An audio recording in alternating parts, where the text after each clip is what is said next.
এই দেশেরই তৃতীয় বৃহত্তম দেশ এই মহাদেশের সুদান, যার আয়তন জনসংখ্যা 4,15,00,000, আয়তন বৃহত্তম পৃথিবীর ভিতরে 12তম দেশ হিসাবে গণ্য। কিন্তু এই দেশটি মুসলিম প্রধান দেশ হলেও এখন দুর্ভিক্ষ, যুদ্ধ বিধ্বস্ত, হানাহানির কবলে পড়ে হাজার হাজার নারী শিশু নাকে মৃত্যুবরণ করছে। 1956 সালে এই দেশটা স্বাধীনতা প্রাপ্ত হলো ব্রিটিশদের কাছ থেকে। এই দেশের সম্পদ, তেল সম্পদ ব্রিটেনরা পশ্চিমা বিশ্ব লুণ্ঠনাজ করে। এর আগে ব্রিটিশদের আগে এটা তুর্কি সাম্রাজ্যের অন্তর্ভুক্ত ছিল। তার আগে এখানে অন্য বংশ 6,000 বছর আগে থেকে এই দেশে মানুষ বসবাস করে থাকছে।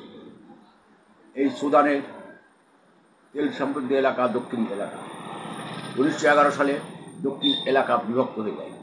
সুদানের রাজধানীর নাম খার্তুম, মুদ্রার নাম সুদানিস পাউন্ড।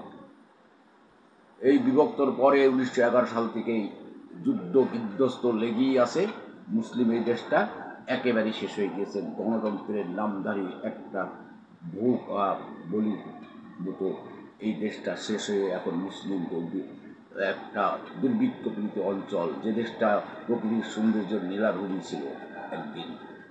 আপনারা এই নীলাভূমি সৌন্দর্যের অপার মহিমায় অনেক পর্যটন এই দেশ ভ্রমণ করত। এই দেশটা এতই সমৃদ্ধিশালী ছিল অতীতকালে, তা ভাষা প্রকাশ করা যায় না। কিন্তু যুদ্ধ এই দেশটাকে শেষ করে দিয়েছে। রাজনৈতিক মতো পার্থক্য, হানাহানি, জাতিগত দাঙ্গা, এই সব যে একটা দেশকে শেষ করে দিতে পারে। পৃথিবীর এখন সবচেয়ে বড় উদাহরণ সুদান, তারপরে তো লিবিয়া, সিরিয়া, ইরাক আছে। সুদানের এই পরিণতি দেখেও কি আমাদের হুঁশ হবে যে আমরা